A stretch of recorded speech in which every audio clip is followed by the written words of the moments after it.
Welcome back, I'm Tedward, and thanks to Bond Group in Waltham, Massachusetts, we're driving a 2012 Aston Martin Virage Volante. And the Virage may not ring a bell with you because this was a short-lived vehicle. It was only produced in 2012, and it was designed to slot in between the DB9 and the DBS. Now, this has 20 horsepower more than the DB9 with 490 horsepower from its 5.9-liter naturally aspirated V12. We'll get under the hood in just a second. So, of course, it sounds phenomenal. It's a little bit stiffer than the DB9, but it's not quite as hardcore as DBS. Yeah, this is an odd one.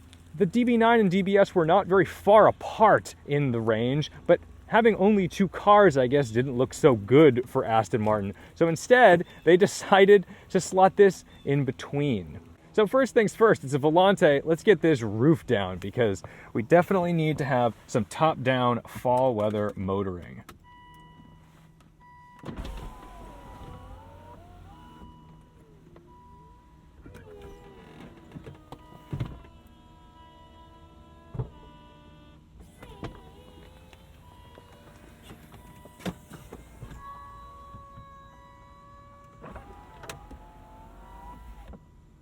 Hard not to love that. Now you can get a proper look at this outrageous bitter chocolate interior. Yes, this gorgeous chocolate brown interior is called bitter chocolate, and I can't imagine a better name for it. On white, I'm sure it has a classier name than white, but I don't actually know what it is. There's quite a bit of metal flake in it, so it is nice. But man, these were the days where Aston Martin was really Aston Martin. Every design language really just had their name written all over it. And they had all the special touches, including the Bang & Olufsen speakers that rise and descend into the dashboard. So let's take a look under the hood.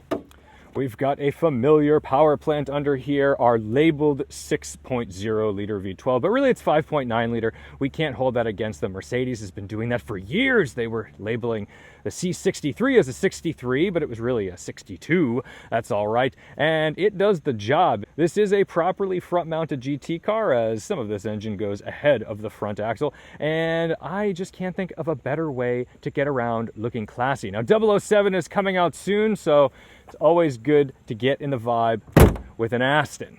And because this car looks so familiar, like a DBS or a DB9, many of you probably, myself included, would not be able to identify this car quickly without the Virage badge. Man, that is the most important badge in the Aston Martin game because I don't think I could identify this on the road. With the click of the button, we can open our trunk and gain access to some space. I mean, obviously, this roof is taking up quite a bit in the rear, but you know, there's enough for a couple of bags. It's a 2+2. I don't see how you would use these rear seats for anything but stuff. I don't think I can fit back there. But we've got the Aston Martin umbrella, as you must have. Anyway, let's start it up and go enjoy an Aston Martin V12, some top-down motoring, and some beautiful fall weather. To start the Virage, we must take our Aston Martin ECU, or emotional control unit, as Aston Martin likes to call it, pop it into the dash, press and hold. Our V12 jumps to life. Very satisfying. And, of course, we've got the Bang & Olufsen speakers coming up out of the dash. We like that. We like fun moving parts, and hopefully they don't break. Yes, hopefully they don't break. Our seat controls are down here, very easy. And then we've got our suspension sport mode, our transmission and throttle sport mode, traction control, and the pen. This is the Aston Martin built-in pen, so that way, if you get pulled over, you don't have to ask anybody for a pen to sign your ticket. You just do it from the dash. All right. Gear selector up here, our Prindle, and then there we are in drive. I didn't have the emergency brake on, the parking brake as some of you like to call it, but in order to engage, you'd pull up, push down. Okay, now we've got our parking brake to remove. There we go. So we never have to trip over it. We can always put it in the down position. Some people like that, some people don't. Let's see how she accelerates. We'll put this in sport mode.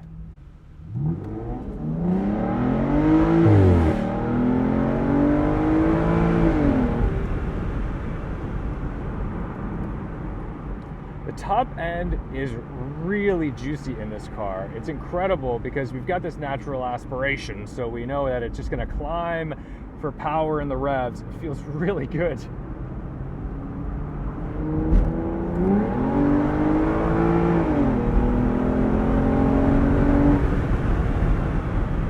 slouch.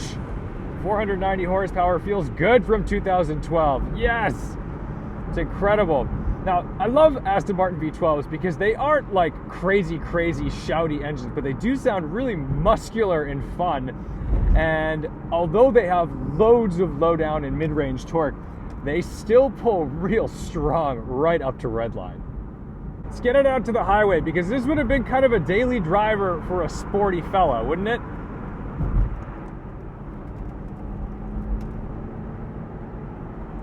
Oh man, it does handle pretty good.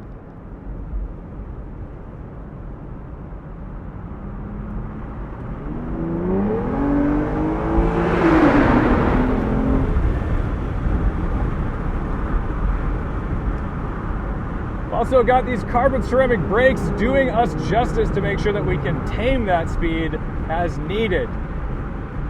So out here in the real world, it's pretty tame, it's pretty easy to drive. We're gonna take it out of sport mode. It's gonna shift up for us. Let's double check. Yeah, it's 6th gear, under 2,000 RPM at 50 miles an hour.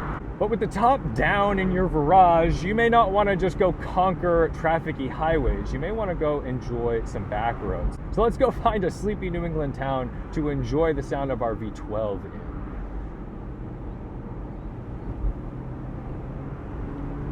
Steering is just so direct and tactile. Cars today, new cars, they tend to damp everything significantly, so you're almost disconnected entirely from the road and the world around you.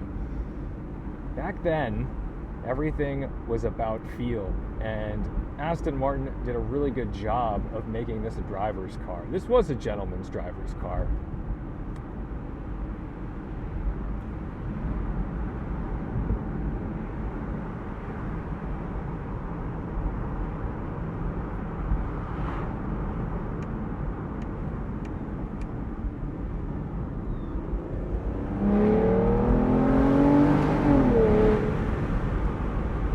Everybody loves the anti-clockwise tachometer as well. That's a nice touch. Classic Aston Martin.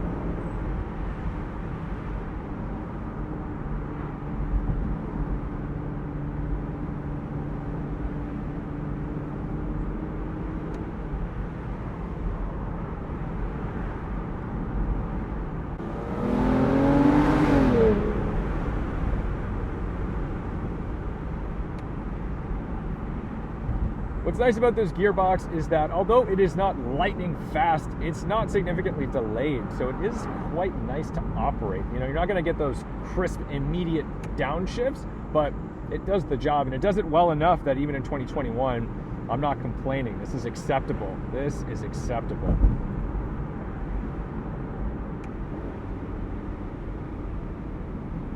Trying to figure out what the Virage is all about is a bit of a mystery, because it's kind of more like a trim level than an entirely new car. I guess Aston Martin marketing just had a slot to fill, some very odd, very narrow niche to fill. I don't think they made very many of these, and I don't think they needed to. I don't know that the DB9 needed an extra 20 horsepower to become a Virage, but that's fine. I'm not going to complain about more power. But what I do find is this does have a level of refinement that maybe was missing in the DB9. It's hard to put your finger on it though. You would genuinely need to drive all three cars, DB9, Virage, and DBS, back to back to back to pick out the differences. I think the Virage is a little stiffer than I imagined it would be, but it's certainly not uncomfortable. It's just direct and gives me all the feedback through my seat that I could ask for, that maybe I'm not always asking for. Maybe it's not as luxurious as a Bentley, but you know, this is a sports car. It is a very pointy thing, and it's kind of fun to have a V12 that's also sharp.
gotta say, even though it's a gentleman's cruiser where I can just calmly drive around and enjoy myself with the top down, knowing that I have torque and power under my right foot, but never really using it, it's good to thrash.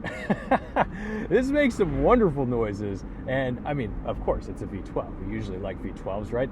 But this is quite entertaining.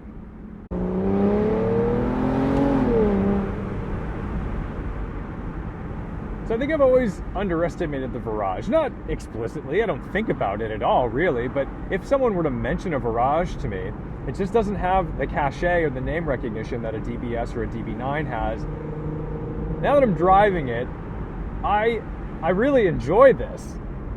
I'm kind of surprised by how much I enjoy this. This is a good car. This is maybe one of my favorite Astons in the lineup. This is a weird thing that basically should never have existed, and then was forgotten about immediately. It was like it came into the world. They said, "Oh no, oh my goodness, what have we done? This is a half step between these two cars. It's a trim level. What have we done?"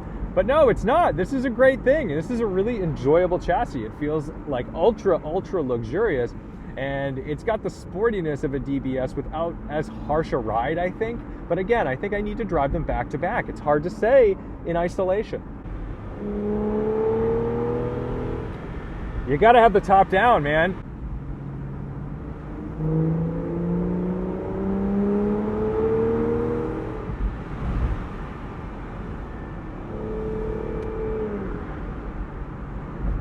If you own a convertible V12, I think you're just gonna have to go hunt down all the guardrails and rock walls in your neighborhood to make sure that you can always hear it reverberating off the side.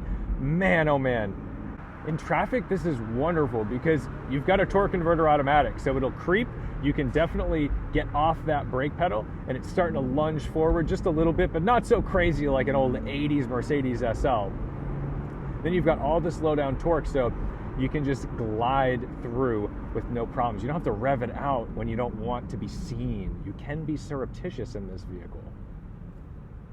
But let me say this, if you were somebody that was dead set on having a DB9 of this era, and you can't find the one you want, don't dismiss the Virage. This is sweet, and depreciation's your friend. I think when they were new, this was over $200,000. Today, you're looking at around 80, so go enjoy it.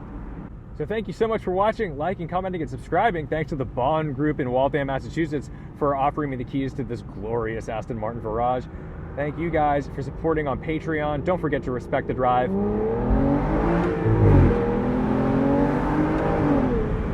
And I'll see you in the next one, hopefully in another V12, because yeah, that doesn't get old. And low end torque, yes!